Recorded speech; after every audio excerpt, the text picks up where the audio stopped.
Mustafa Rasulullah sallallahu alaihi wasallam wa ala alihi wa azwajihi wa dzurriyyatihi wa qaraibatihi wa ahli baiti wa ashabil kiram wa ila jami'il anbiya mursalin wa alihi washabihi sholihin wa tabi'ina ila yaumiddin khususan ila jami'il masyayikh ila minhum wa ila abaina wa ummahatina wa ustadina wa masyayikhina wa ladina wa azwajina wa dzurriyyatina wa ahli baitina ila yaumil qiyamah wa jami' man tabi'ana khususan ila jami' Allah bi hadil majlis wa ghairuhum sayyidil lana wa lahumul fatihah.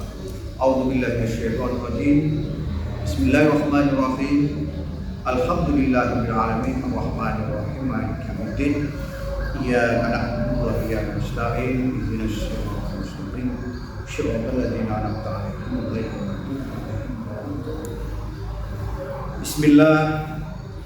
Alhamdulillahilladzi anzalal kitaba bil haqqi basyiran wa nadhiran likutufil fi kutubil mu'minina wal mu'minat wal muslimina wal muslimat fi qaryati hadza wa ghairuhu. Asyhadu an la ilaha illallah wa asyhadu anna Muhammadan abduhu wa rasuluh. Allahumma shalli wa sallim wa barik alaihi wa ala alihi wa ashabihi ajmain. Amma ba'du. Pemirsa yang saya hormati dan anak-anakku yang saya banggakan dan saya cintai, berjumpa kembali dalam lentera Ramadan, ngaji bareng membuka hati, ngaji bareng menjelang berbuka puasa setiap saat dinanti. Alhamdulillah wa syukurillah wa alhamdulillah la haula wa la quwwata illa billah. Untuk pertemuan kali ini, insyaallah Pak Yasin di sini akan menyampaikan sebuah tema yang cukup baik untuk kita renungkan, khususnya pada diri kita masing-masing semua, untuk meresapi apa yang akan kita bahas pada hari ini, yaitu hakikat sahadat. Berbicara hakikat ini sebuah tingkatan yang memang sudah melampaui dari syariat, tarekat, hakikat, dan ujungnya adalah ma'rifat. 4 hal yang saya terangkan tadi, syariat dan tarekat, ini adalah laku jasmani, sedangkan hakikat dan ma'rifat ini adalah laku rohani. Pemirsa yang saya hormati, di mana saja berada, dan anak-anakku yang saya banggakan dan saya cintai, semestinya sebagai seorang muslim sudah merupakan kewajiban dan syarat mutlak bahwa kita dalam memeluk sebuah agama ini, yang pertama adalah membaca 2 kalimat syahadat sebagaimana di dalam rukun Islam. Dan perlu diketahui bahwa yang namanya rukun ini tidak ada satupun yang ditinggalkan. Ditinggalkan salah satu berarti tidak sah kita sebagai orang yang beragama Islam. Untuk syariat tarekat saya tidak akan bahas lebih dalam karena kajian-kajian ini sudah banyak dilontarkan oleh para kiai, para ulama di pengajian-pengajian besar. Oleh karena itu saya ingin mencoba untuk membahas, dan tolong karena di sini adalah masalah rohani, maka letakkan dulu akal. Kita bicara hati. Kalau kita bicara akal, nantinya akan sedikit miss. Karena itu harapan kami bahasan hari ini cukup menarik untuk kita renungkan bersama. Syahadat ini adalah bersaksi. Bersaksi itu kalau kita kaji lebih dalam berarti tahu yang disaksikan. Mari kita kilas balik pada diri kita sendiri. Secara umum persaksian kita hanyalah mengucap syahadat. Nah, ini harus ditingkatkan menjadi hakikat syahadat ini. Bagaimana ini harus ditingkatkan? Nah, ini mari kita lanjutkan permasalahan ini.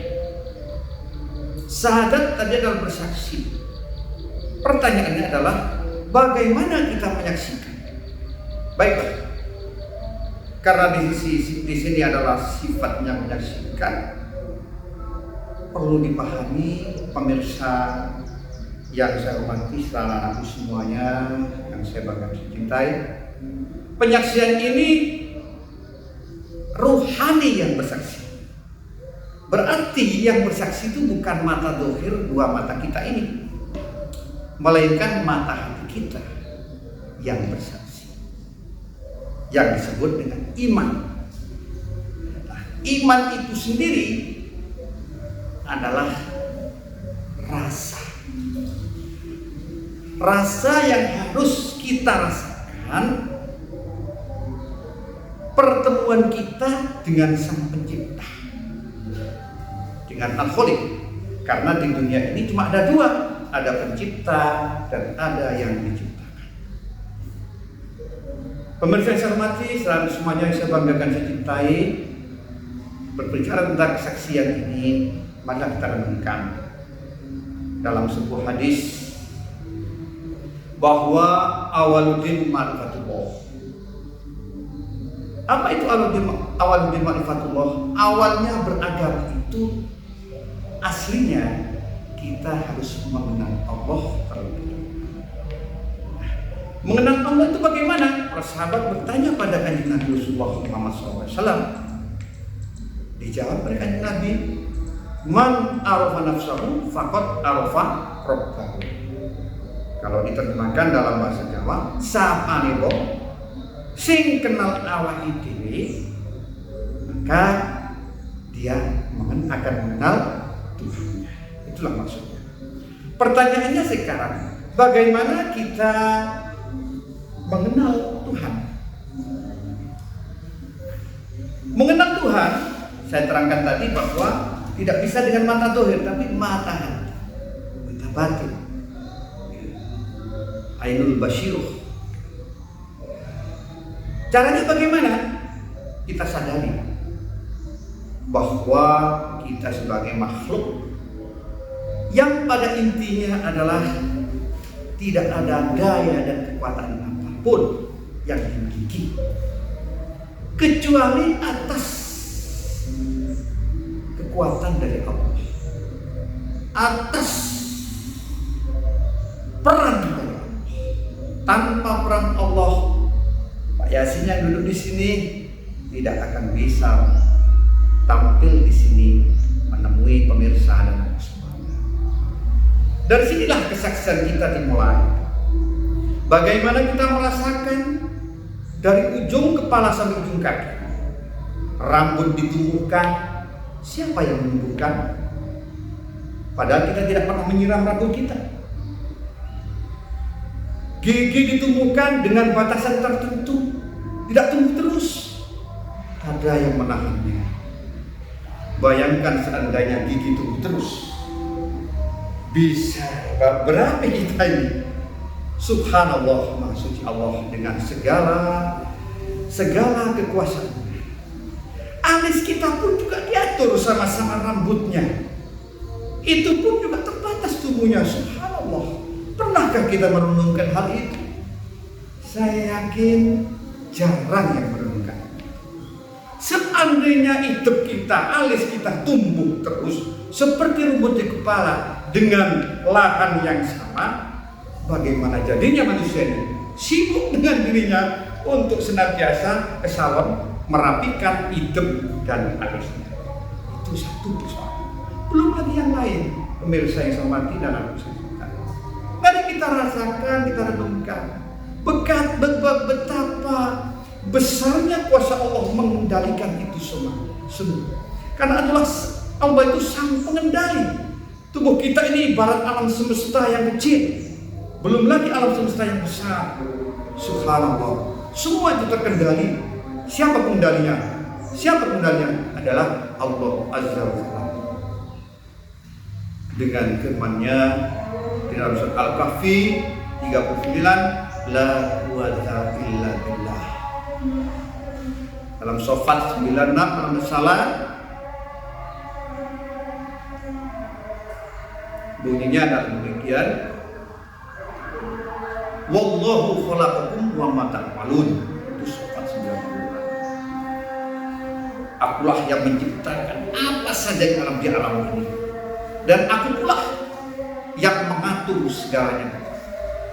Ini adalah suatu ayat yang memang juga patut kita renungkan dan dijadikan sebuah pola pikir bahwa pada hakikatnya manusia itu adalah ibarat wayang. Bahkan di kitab Al-Hikam disebutkan, ya, di situ yang pernah saya ketahui bahwa manusia ini adalah patung. Itu yang pernah saya lihat di Al-Hikam. Pemirsa yang hormati, dari sini kita harus sadar bahwa kesaksian kita bagaimana Allah itu memperlihatkan mata kita, mendengarkan telinga kita, memperjalankan kaki kita, melambaikan tangan kita, memperjalankan organ-organ tubuh di dalam tubuh kita.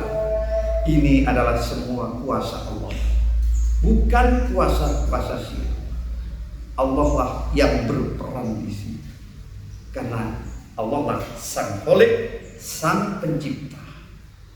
Dengan demikian, maka perlu kita sadari bahwa apapun yang kita lakukan itu sebenarnya adalah skenario Allah semata. Kita diperjalankan sebagaimana surat Al-Isra ayat 1 menerangkan bahwa subhanalladzi asra. Disinilah Tuhan menunjukkan dirinya. Maha suci Allah, zat yang memperjalankan abdihi bi abdihi lailam masjidil haram ila masjidil aqsa. Jadi Kanjeng Nabi Muhammad itu diperjalankan. Kita semua sebagai makhluk semua diperjalankan. Bahkan goyangan daun-daun, ombak yang bergelora, petir yang menyambar, itu atas kuasa Allah. Tidak ada yang lain. Inilah yang perlu kita saksikan, kita renungkan bersama, bahwa kesaksian kita ini bahwa Allah itu sebenarnya pengatur, adalah sang pengatur, adalah sang penggerak, zat yang memperjalankan, sang maha penggerak dari seluruh yang ada di alam ini sebagai makhluk. Oleh karena itu, bagaimana kesaksian kita? Kesaksian kita ada dua, yaitu syahadat tauhid yang pertama, dan yang kedua syahadat rasul. Syahadat itu pada saat kita membaca asyhadu, saya bersaksi, asyhadu an la ilaha illallah, saya bersaksi bahwa tidak ada Tuhan melainkan Allah. Itu tidak hanya sekedar diucapkan, tapi kita rasakan. Kita rasakan apa yang saya ucapkan tadi. Bagaimana rambut ditumbuhkan, bagaimana kita bersuara dengan suara yang lantang ini. Siapa yang berperan di sini? Bagaimana mata kita ini melihat sekeliling kita. Siapa yang berperan? Subhanallah. Kalau kita tidak percaya, subhanallah, suatu hal yang sangat keliru besar. Andai Anda sadar dengan ini semua, atau ngotot dengan ini semua, kalau Allah sudah menidurkan kamu, apakah kamu bisa melihat? Apakah kamu bisa mendengar? Apakah kamu bisa melakukan aktivitas? Ya Allah, tidak bisa, karena kamu sudah ditidurkan. Disinilah yang kita rasakan, bahwa kita beraktivitas apapun, kita yakini bahwa Allah lah yang berperan dalam diri kita. Subhanallah. Dengan kata lain, ini dalam kajian tasawuf, bahwa zat yang memperjalankan itu adalah hidup. Kalau tidak ada hidup, saya tidak bisa duduk di sini. Kalau tidak ada hidup, tumbuhan tidak akan tumbuh. Kalau tidak ada hidup, kendaraan tidak akan bisa berjalan. Jadi Allah itu sebenarnya nama, dengan nama. Tapi siapa Allah itu? Ialah hidup, yang menghidupi kita, yang memperjalan kita, dan sebagainya. Itu syahadat tauhid. Ini yang kita yakini dengan iman, dengan rasa. Dengan iman, dengan rasa. Tanpa itu kita tidak akan bisa melihat Allah. Oleh karena itu, pada saat kita sholat misalnya, kita bertakbir, Allahu Akbar. Rasakan bahwa gerak tangan kita ini adalah yang menggerakkan Allah, bukan kita, tapi Allah yang menggerakkan. Pada saat rukuk, ini juga rasakan bahwa yang rukuk kita ini adalah dirukukkan oleh Allah. Pada saat sujud, kita disujudkan oleh Allah. Pada saat melangkah, pada saat melakukan aktivitas apapun, itu semua adalah pergerakan-pergerakan yang dibuat oleh Allah Subhanahu wa Ta'ala. Yakin itu, kesaksian kita di situ. Allah tidak bisa dilihat dengan mata, karena Allah itu adalah laisa kamitslihi syai', tidak sama dengan bentuknya.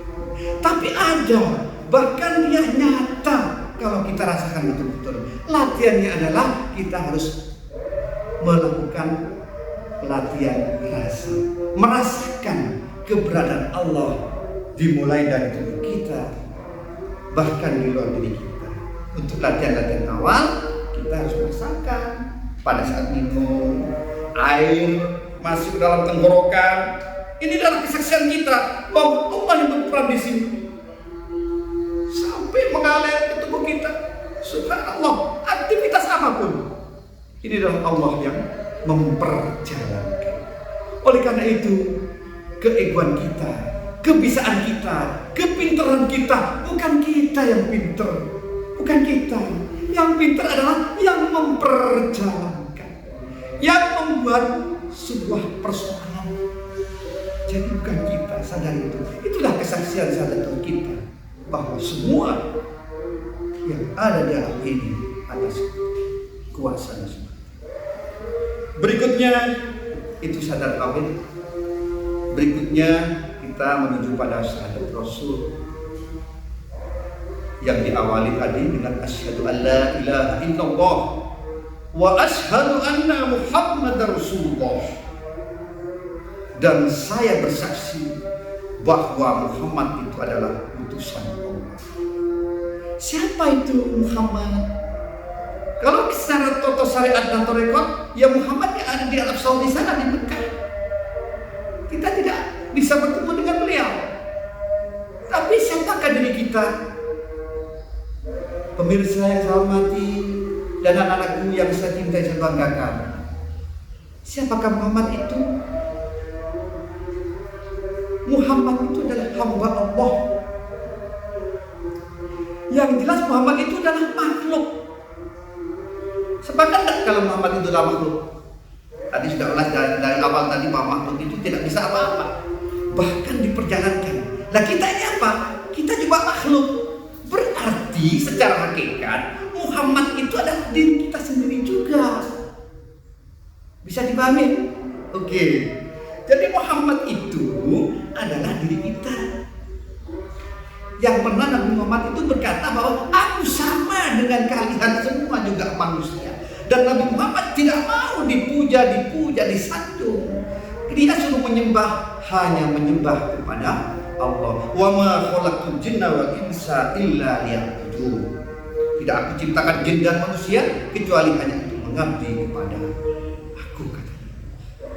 Nah, di sini bagaimana kita menyaksikan wa asyhadu anna Muhammadar Rasulullah. Pemirsa tahu dan semuanya, saya sudah mulai dari awal tadi bahwa segala apapun yang kita lakukan ini atas kuasanya. Di mana letak Muhammad Rasulullah itu? Ini Allah adalah skenario yang menciptakan sebuah perkara, sebuah cerita, sebuah apapun itu yang akan dilakukan atau pekerjaan apapun. Nah, di sini Allah memerintahkan kepada mata kita. Mata, seandainya Allah berbicara, si fulan itu coba Lihatkan dia. Nah, si fulan otomatis bisa melihat. Berarti di sini dengan melihatnya mata kita kepada sesuatu yang kita lihat, berarti dia sudah diutus oleh Allah untuk melihat apapun yang dia lihat.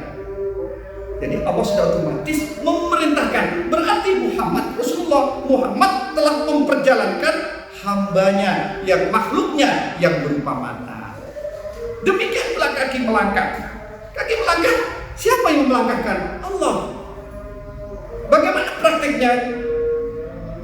Kita menyaksikan Muhammad Rasulullah kakinya melangkah. Jadi implementasi dari hidup yang diturunkan Allah kepada hambanya atau kepada makhluknya atau kepada apapun, ini namanya Muhammad dan Rasulullah.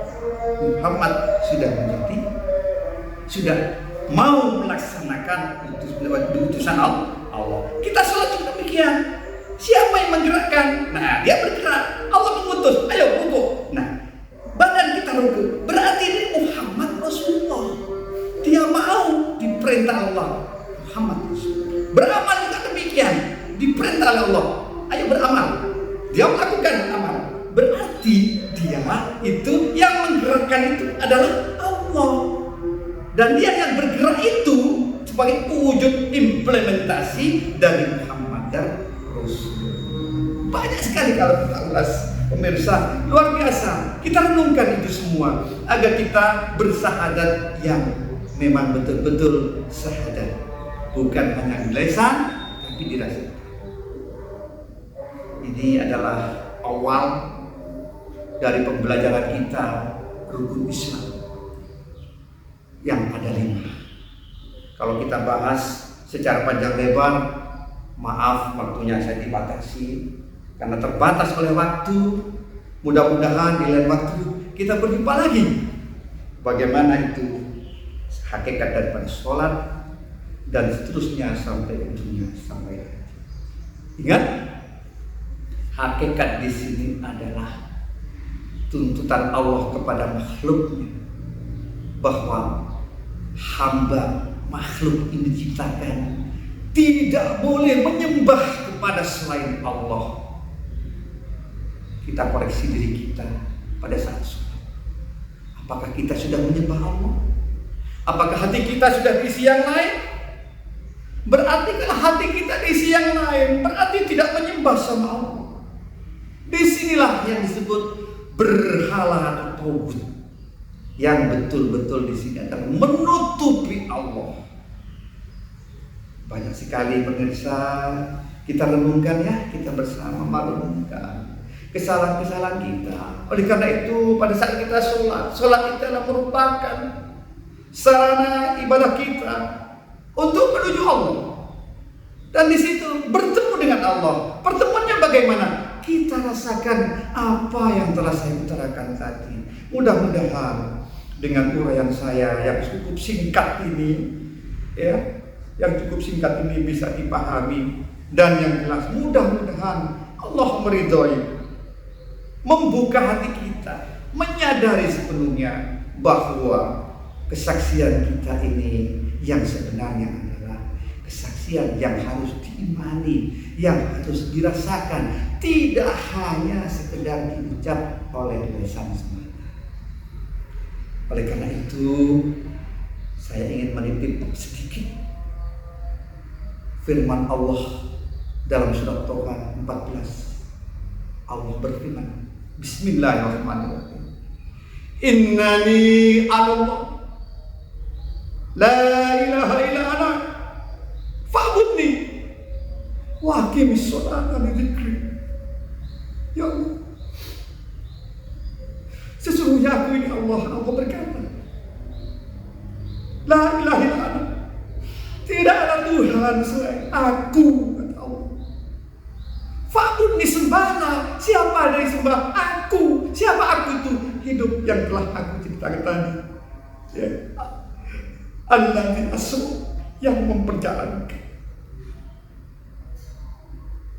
Dilanjutkan. Wa aqimis sholata li dzikri, dan tegakkanlah sholat untuk mengingat aku. Nah, di sini kata kuncinya. Sholat kita ini harus wajib khusyuk. Caranya khusyuk adalah harus mengingat Allah dengan zikir rasa, zikir iman. Merasakan tiap gerak kita bahwa yang memperjalankan, yang memperlakukan kita tidak ada yang lain, adalah hidup. Siapa hidup itu? Bernama Allah. Subhanallah.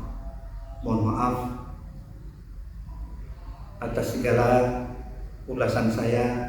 Barangkali ada yang kurang berkenan di hati atau merasa damai mendengarkan ceramah saya ini. Semua semata-mata karena Allah.